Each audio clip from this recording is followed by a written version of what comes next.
Kwa upande wa michezo, Tanzania imeendelea na maandalizi ya kuwa mwenyeji katika mashindano ya AFCON 2027.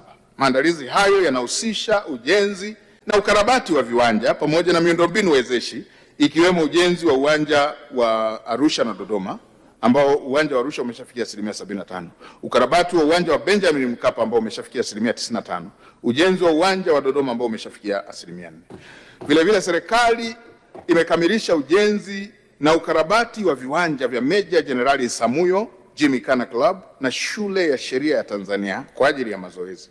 Aidha, serikali itaendelea na ujenzi wa viwanja vya Farasi Gymkhana Annex na Leaders Club.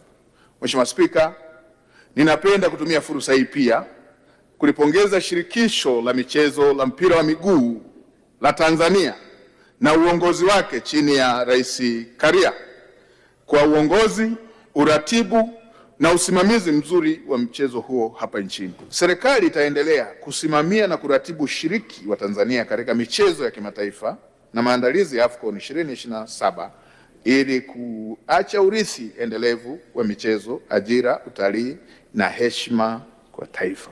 Aidha, itaendelea kusimamia ushiriki wa wanafunzi katika michezo ili kuweza kuibua vipaji.